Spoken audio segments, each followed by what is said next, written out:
देखता हूं, 27% नहीं, हमारी सरकार में जो तैनाती हुई, नियुक्तियां हुई हैं, किसी भी पद पर हुई हैं, SC, ST, OBC कि अगर आप नियुक्तियों की बात करते हैं, मैं कहता हूं ये 50% नहीं, 60% से अधिक नियुक्तियां प्रदेश के अंदर हुई हैं। 60% से अधिक नियुक्तियां हर एक स्तर पर हमने की हैं और ये सुनिश्चित किया है एक प्रदेश के किसी नौजवान के साथ धोखा नहीं होना चाहिए। धोखा कोई करेगा उसकी नौकरी को उसी दिन हम लोग लेने का काम करते हैं और जेल के अंदर पूरी निर्ममता के साथ उसको ठूंसने में भी कोई कोताही नहीं बरतते। आपको बुलडोजर से डर लगता है, लेकिन ये निर्दोष के लिए नहीं है, उन्हीं अपराधियों के लिए है जो प्रदेश के नौजवानों के भविष्य के साथ खिलवाड़ करते हैं, जो प्रदेश के व्यापारी और बेटी की सुरक्षा में सेंध लगाने का काम करते हैं, जो प्रदेश के अंदर अराजकता पैदा करके सामान्य लोगों का जीना हराम करते हैं। मेरा दायित्व बनता, मैं यहां नौकरी करने नहीं आया हूं, कतई नहीं। मैं यहां पे इस बात के लिए आया हूं कि अगर वो करेगा तो भुगतेगा भी फिर, और इसीलिए मैं यहां पे आया हूं कि हम लोग उससे लड़ेंगे। ये लड़ाई हमारी सामान्य लड़ाई नहीं है, ये प्रतिष्ठा की लड़ाई भी नहीं है। मुझे प्रतिष्ठा प्राप्त करनी होती तो मुझसे से ज्यादा प्रतिष्ठा अपने मठ में मिल जाती है, कोई आवश्यकता नहीं मेरे लिए। लेकिन इस प्रकार के गुमराह भरे तथ्यों को लेकर क्या बातें हैं आप लोग बोलते हैं, इस प्रकार के अनावश्यक बातों की तरह आप ध्यान कर, आप इस प्रकार की चर्चाएं करते हैं। लेकिन मैं कहना चाहूंगा, और अंत में मैं केवल एक ही बात कहना चाहूंगा, एक काट की हंडिया बार बार नहीं चढ़ने वाली है, तो उसका समय पूरा हो गया है, पूरा हो गया है, अब नहीं चलने वाला है। और इसीलिए हम लोग तो इस बात के पक्षधर हैं, और वह ये मैं फिर भी आपसे कहूं, आप लोगों से कहूंगा, आपसे नहीं, आप तो बड़े बुजुर्ग हैं, वयोवृद्ध हैं, पूरे मैं दोनों पक्षों से कहूंगा कि पांडे जी जैसे लोगों को सम्मान मिलना ही चाहिए, क्योंकि वो पीढ़ी लगभग अपने ढलान की तरफ है और मुझे लगता है उन्हें हर प्रकार का सम्मान मिलना चाहिए। लेकिन हम लोग जो भी योजना बनाते हैं यह धरती पर पांव रख करके बनाते हैं, व्यवहारिक जगत का। मैं आपकी बात को इसलिए सुन रहा था, मैंने एक भी बार आपको डिस्टर्ब इसलिए नहीं किया क्योंकि मैं जानता था कि आप जमीन पर रह करके सारी बातों को यहां व्यवहारिक स्तर पर बोलते हैं। और इसीलिए मैं कहूंगा कि एक पांव, जो अटल जी ने कहा था, एक पांव धरती पर रखकर ही बावन भगवान ने आकाश पाताल को जीता था। धरती ही धारण धर करती है, कोई इस पर भार न बने, मिथ्या अभिमान से न तने।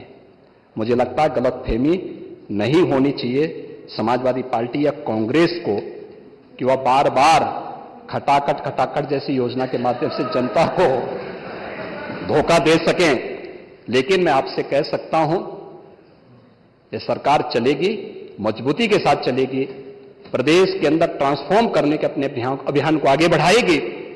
प्रदेश के अंदर खिलवाड़ करने की किसी को जरूरत नहीं होगी। और कल की जो गोमती नगर की घटना है, उस घटना में भी हम लोगों ने जवाबदेही तय की है। उसके अपराधियों की सूची भी मेरे पास आई है। ये अपराधी हैं, पहला अपराधी है पवन यादव, दूसरा अपराधी मोहम्मद अरबाज। ये सद्भावना वाले लोग हैं, यानी सद्भावना, अब इनके लिए सद्भावना ट्रेन चलाएंगे, इनके लिए बुलेट ट्रेन चलेगी, चिंता मत करो। और उस बुलेट ट्रेन की तैयारी की जा रही है। और इसीलिए महिला सुरक्षा हमारे लिए सर्वोच्च महत्व रखता है। हमने इस बात को पहले दिन कहा है, कोई खिलवाड़ करेगा तो उसका खामियाजा भुगतेगा। हम लोगों ने इस बारे में हम लोगों ने आश्वस्त किया, एक एक बेटी को, एक एक बहन को हम लोगों ने इस बात के लिए आश्वस्त किया है। और मैं फिर इस बात को कह सकता हूं, इस घटना को हमने गंभीरता से लिया है और गंभीरता से लेने का परिणाम है पूरी चौकी को सस्पेंड किया है, इंस्पेक्टर को सस्पेंड किया है, डिप्टी एसपी, एडिशनल एसपी और डीसीपी, इन सबको वहां से चेंज करके इनके खिलाफ भी कार्रवाई हमने प्रारंभ की है। जो भी व्यक्ति प्रदेश के अंदर अराजकता और अव्यवस्था पैदा करने का प्रयास करेगा, मैं फिर कहूंगा, हम सबका सम्मान करेंगे, सबको सुरक्षा देंगे, लेकिन अगर किसी ने अव्यवस्था पैदा करने का प्रयास किया है तो फिर उसका भुक्तभोगी भी उसको बनना ही पड़ेगा। मैं यही आपसे भी कहूंगा कि आप अपने लोगों को भी इसके लिए तैयार करेंगे कि वे कानून का पालन करने की दिशा में आगे बढ़ेंगे, तो मुझे लगता है कि यह अच्छी दिशा में आगे बढ़ पाएगा। सप्लीमेंट्री डिमांड पर आपने अपने बातों को यहां पे रखा। माननीय सदन में हमारे दलीय नेताओं ने अपनी बातों को यहां पे रखा। मैं उन सब के प्रति आभारी हूं, माननीय सदन का भी आभारी हूं। बहुत सारी बातें आप लोगों ने कही हैं। हमने खन्ना जी को अधिकृत भी किया है इसके लिए कि भाई देखो खन्ना जी, आप वित्त मंत्री हैं और सदस्यों की बात को वित्तीय ढंग से थोड़ा सोच करके उसको आगे बढ़ा दीजिए, और मुझे लगता है कि होगा, अच्छी दिशा में आगे बढ़ेगा। लेकिन हमें चिंता इस बात की होती है कि सदस्यों के बारे में परसेप्शन गलत न जाए बाहर। मुझे लगता है कि इस चीज की भी हमें चिंता होती है। सत्ता पक्ष के विधायक अपने